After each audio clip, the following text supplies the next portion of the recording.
Okay, imagine this, I'm outside my office, coffee in hand, soaking up a quiet morning, when this woman charges at me, face like a tomato, screaming that I'm a public enemy for putting up a damn sunshade.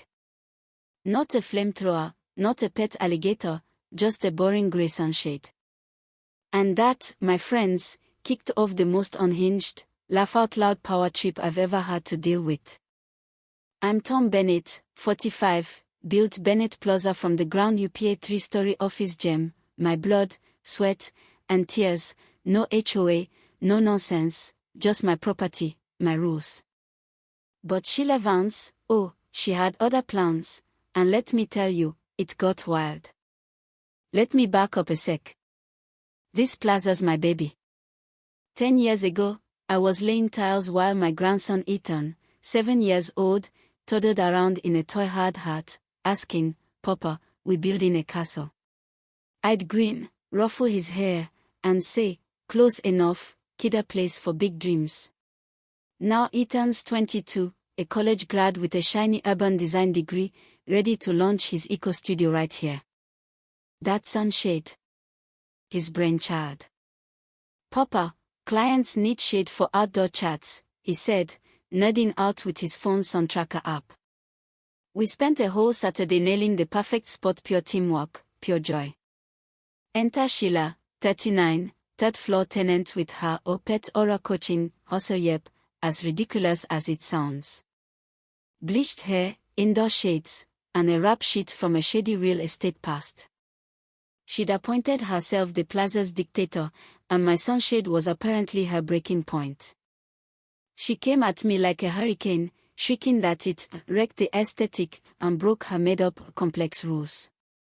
I'm just standing there, coffee going cold, trying to say, "Sheila, I own this place," but she's too busy filming herself, calling 911, claiming I'm endangering everyone. Over a sunshade. I shook my head, slipped inside, and stuck a tiny camera by my door. Time to play smart. Cops showed up, Officer Jake Miller, young, eating up Sheila's drama, and Officer Karen Holt, older, sharp as a tack, watching like a hawk. Sheila's in full diva mode, waving her arms, saying I'm undermining her authority. I invite them in, pull out my phone, and go live on a local Facebook group. "Hey, folks," I say, smacking, apparently I'm a felon for owning my building. Wanna watch this circus? Comments explode, "Is she serious?" Karen vibes. "You're too chill, man." Sheila's ranting about community rights, like we're in some co-op utopia. Jake's buying it a bit, but Karen's not. I grab my Dida brick of papers, notarized, undeniable, and slap it down. This says I own every square inch. No HOA, just me. Sheila's jaw drops, her eyes ping-ponging between the papers and my phone. Karen scans the deed, then turns to Sheila, voice like ice, "Ma'am, this is Mr. Bennett's property. 911 isn't your personal complaint line." The streams are 2,000 viewers, comments rolling, she's toast. This is peak petty. I thought that I'd shut her down, but Sheila. She was just warming up. She went rogue, hitting my reputation with fake Yelp review stuff like toxic air or sketchy landlord. Tenants got spooked, a new client ghosted me. It wasn't just me hurting. Maggie Cole, a seamstress, was botching dresses because Sheila's pet aura music shook her focus. Sam Torres, a graphic designer, lost clients after Sheila trashed his work to their faces. Ellie Park, an art teacher, watched parents pull kids from her classes, scared off by Sheila's hallway meltdowns. I turned the plaza into a surveillance hub: cameras, sound logs, the works, no paranoia, just protection. But Sheila was slick, dodging clear shots, keeping her chaos just legal enough. I took my footage to Karen, but she sighed. "Tom, she's too careful. We need more." I was losing sleep, wondering if she'd actually win, when Ruth Hayes, a quiet watchmaker in her 70s, changed everything. She handed me her old flip phone, eyes nervous. I saw her, Tom couldn't stay quiet.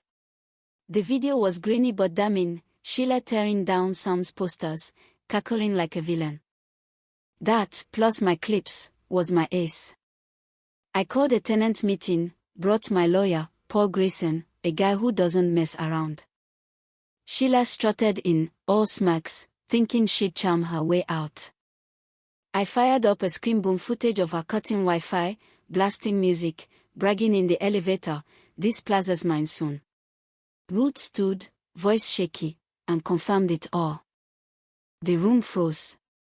Sheila's face collapsed, her excuses crumbling. Paul dropped a hammer, "This voids her lease and opens her to harassment charges." Tenants glared, not at me, but at her. You'd think she'd slink away, but Sheila went full kamikaze. She called 911 again, claiming I was pumping chemical fumes into her office, making her dizzy, even harming her cat. My cameras caught her scratching her own hands, practicing fake sobs in the hallway psycho stuff. She invited a local news crew, betting on public humiliation. Cops, health inspectors, and reporters swarmed in. Sheila's clutching her head, waving her cat's carrier, screaming about poison air.